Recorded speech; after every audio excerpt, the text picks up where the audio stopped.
Bonjour à toutes et à tous et bienvenue sur Radio Cesseur, votre rendez-vous quotidien avec l'actualité de la cybersécurité. Je suis Marc-Frédéric Gomez, nous sommes le lundi 8 septembre 2025, épisode 413. J'espère que vous allez bien. Au programme de cet épisode, des cybercriminels exploitent la fonction d'invitation iCloud Calendar pour envoyer des faux reçus PayPal. Ces messages transitent directement par les serveurs Apple, ce qui leur permet de contourner plus facilement les filtres anti-spam. Ensuite, nous verrons plus de 180 vulnérabilités qui ont été corrigées dans le noyau Linux d'Ubuntu. En République tchèque, l'Agence nationale de la cybersécurité, la NUKIB, alerte désormais sur le risque élevé lié aux technologies chinoises.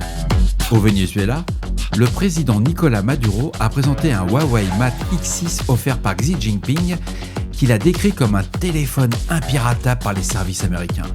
L'appareil repose sur Harmony OS, le système développé par Huawei. Enfin, Intercept Suite, un nouvel outil open source d'interception réseau qui vient d'être publié. Développé en C avec une interface en C#, il permet d'analyser et de manipuler du trafic TLS et SSL. Il cible surtout les protocoles non HTTP, supporte le Start TLS, le MQTT et propose des extensions Python pour la dissertation des protocoles. Bien entendu, vous retrouverez l'ensemble des sources dans la description de l'épisode ainsi que sur le site de radiocesseur.org. Je vous propose de commencer par un outil open source, Intercept Suite, qui est un outil d'interception de trafic réseau. Il est conçu pour l'inspection TLS et SSL, l'analyse et la manipulation au niveau réseau. L'outil cible principalement les protocoles non HTTP, il prend toutefois en charge le HTTP1 et le HTTP2. Il supporte également les bases de données, le protocole SMTP, des protocoles personnalisés et peut gérer entre guillemets des protocoles inconnus et leur connexion TLS. Il est développé en C. Il intègre un proxy SOC 5 natif sur Linux, Mac et Windows et utilise OpenSSL pour la gestion du TLS.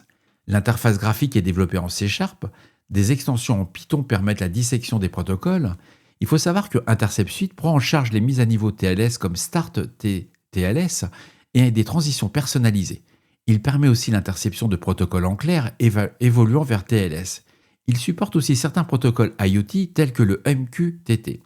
Certaines fonctionnalités, dont StartTLS avancé et l'export PCAP, ne sont pas incluses dans la version open source en raison des coûts liés au certificat de signature. La version 1.1.1 ajoute de nouvelles capacités TCP et TLS et introduit un support partiel de l'UDP qui est limité au flux en clair. Le développeur, Sourav Kalal, a indiqué que dans les prochaines évolutions, cela inclura les supports des protocoles basés sur EDP comme DTLS, WebRTC ou CoAP, et un mode serveur VPN est également prévu, afin de rediriger le trafic TCP et UDP vers Intercept Suite, y compris pour des applications sans proxy ou sur des terminaux Android et iOS. Intercept Suite est disponible gratuitement sur GitHub. Je vous mets le lien dans la description de l'épisode.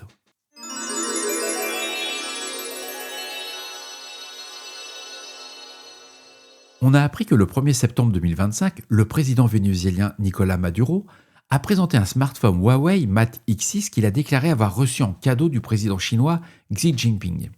Lors d'une conférence de presse, Maduro a qualifié l'appareil de meilleur téléphone du monde, affirmant que les espions américains ne pouvaient pas le pirater ni via leurs avions espions ni via leurs satellites.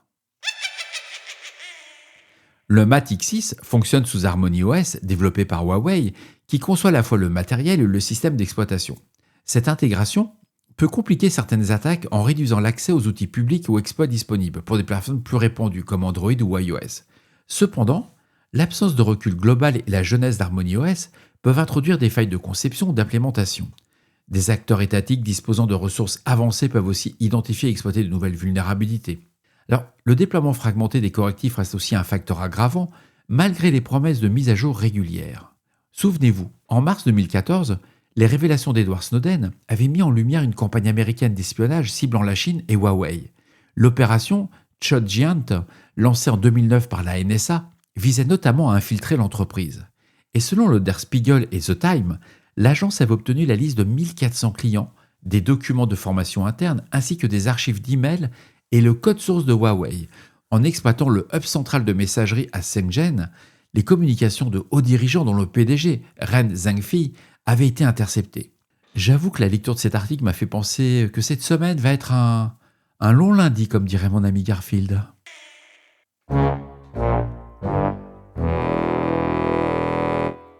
L'Agence nationale de la cybersécurité et de la sécurité de l'information de la République tchèque, le NUKIB, a publié un avertissement concernant l'usage des technologies chinoises dans les infrastructures critiques.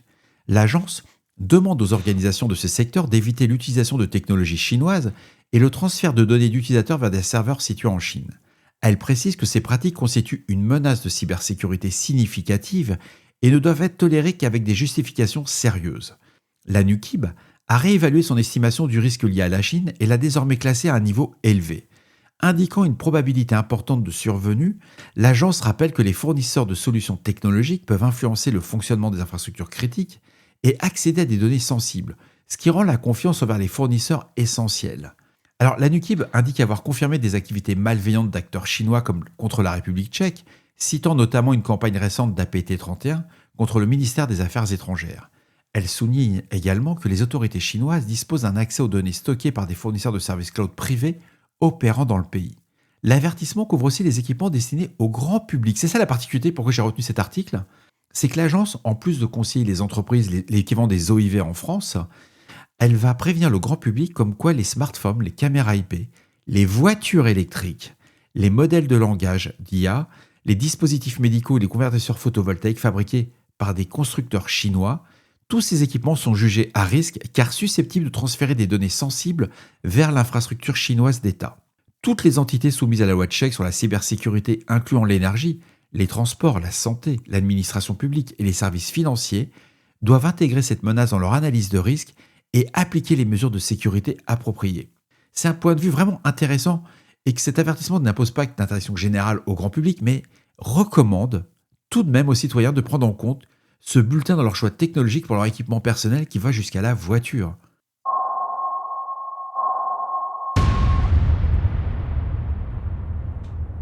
Des courriels de type callback phishing ont été observés se présentant comme des reçus de paiement PayPal. Alors PayPal, je vais dire PayPal sinon mon ami Vladimir va saigner des oreilles. Donc des reçus de paiement PayPal d'un montant de $599. Le message invitait les destinataires à appeler un numéro de support pour contester ou annuler la transaction. Ces emails provenaient de l'adresse noreply@email.apple.com, émise par les serveurs d'Apple. Ils passaient les contrôles SPF, d'Ekim et des marques, renforçant leur apparente légitimité. Ce contenu frauduleux était inséré dans des champs notes d'un événement iCloud Calendar. L'événement était ensuite envoyé à une adresse Microsoft 365 contrôlée par les attaquants, utilisée comme liste de diffusion pour propager le message. Lorsque les victimes appelaient le numéro indiqué, les fraudeurs tentaient de les convaincre que leur compte avait été compromis. Ils demandaient alors l'installation d'outils de prise de contrôle à distance, permettant de voler de l'argent, d'installer des malwares ou d'exfiltrer des données. Ce mécanisme technique repose sur la réécriture du chemin de retour par Microsoft 365 via le Sender Rewriting Scheme, le fameux SRS, ce qui permet aux emails transférés de conserver une validation SPF positive. Ce type de fraude exploite une fonctionnalité légitime d'Apple, ce qui permet aux emails d'échapper plus facilement au filtre anti-spam, et Apple n'a pas répondu à la demande de commentaires formulée par Bleeping Computer.